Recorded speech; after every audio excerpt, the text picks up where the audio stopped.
आत्महत्या कहानी। कम से कम तुम्हारा पति तुम्हें भूखा तो नहीं मार रहा। माँ, मैं उस घर में दोबारा नहीं जाऊंगी। मुझे उस घर में दोबारा मत भेजो माँ। आप तो कम से कम मुझे समझने की कोशिश करो।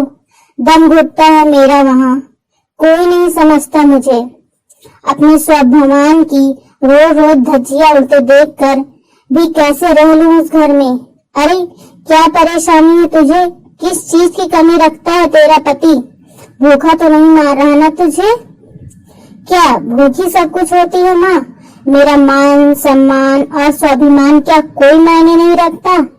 ऐसी रोटी किस काम की जिसमें सम्मान न हो? 2 अक्षर क्या पढ़ लिए?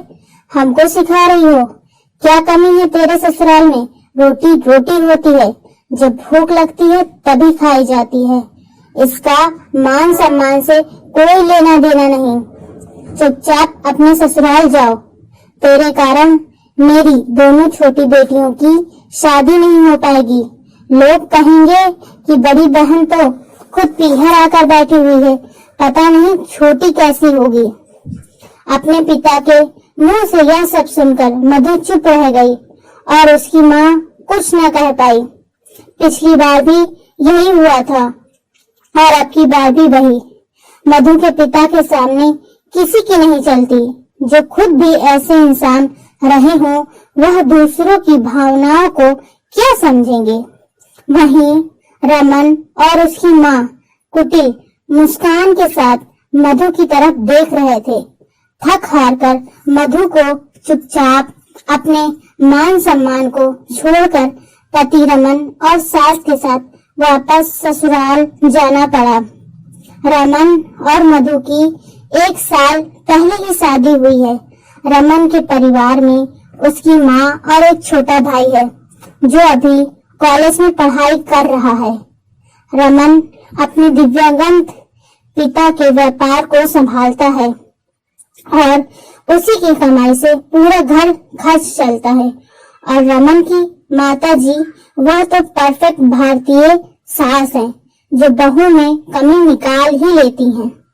रमन अपनी जो भी कमाई है अपनी माँ के हाथों में लाकर रखता है, जिससे मधु को कोई परेशानी नहीं है। लेकिन समस्या यह है कि इसे छोटी छोटी जरूरतों के लिए भी तिरस्कृत कर दिया जाता है। उसे 1-1 रुपए के लिए मोहताज रखा है। अभी पिछली बार की ही बात है, शादी के कुछ दिनों बाद मधु पीरियड से हो गई तो पैड्स खरीदने के लिए भी उसकी सासू माँ ने खर्चा देना उचित न समझा, बल्कि उसे पुराने कपड़ों में से कपड़ा फाड़ कर दे दिया कि इसे इस्तेमाल करो। इन चीजों के लिए बेवजह का पैसा नहीं है मेरे पास। जब उसने रमन से कहा तो रमन ने भी यही जवाब दे दिया, जैसा माँ कह रही है वैसा कर लो। लेकिन रमन, कपड़ा हाइजीनिक नहीं होता है तो क्या बेवजह का खर्चा करे इन चीजों पर? रमन, पैड्स इतने महंगे भी नहीं आते, बस 100-150 रुपए की ही लगेंगे।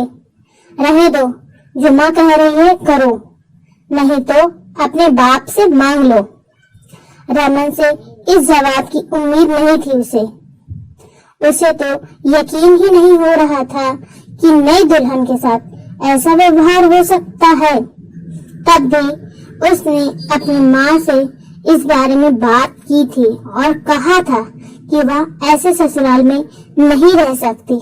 तब भी उसके पिता ने उसे चुपचाप ससुराल में रहने को कहा था।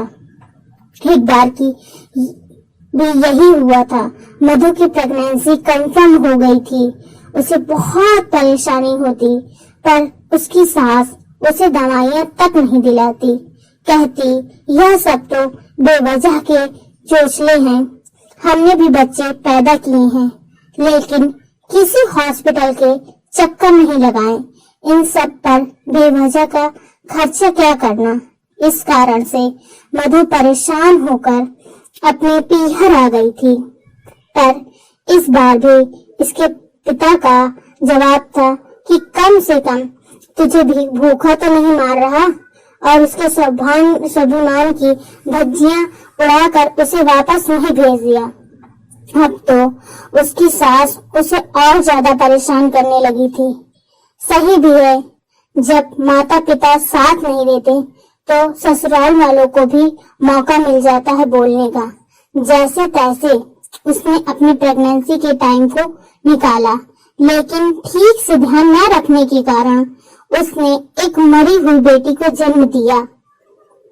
इस सब के बाद तो मधु पूरी तरह से टूट चुकी थी, पर इसके बावजूद भी उसके पिता और रमन के परिवार वालों के स्वभाव में फर्क नहीं आया।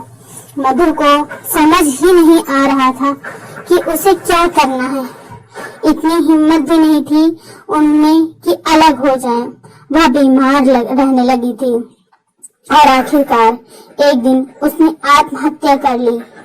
कोर्ट कचहरी के चक्कर लगाना उसके पिता ने ठीक न समझा, क्योंकि उन्हें अपनी 2 छोटी बेटियों की जिम्मेदारी भी पूरी करनी थी और उन्होंने उसके ससुराल वालों के पक्ष में ही जवाब दिया कि मधु अक्सर बीमार रहा करती थी, इस कारण से उसने आत्महत्या कर ली।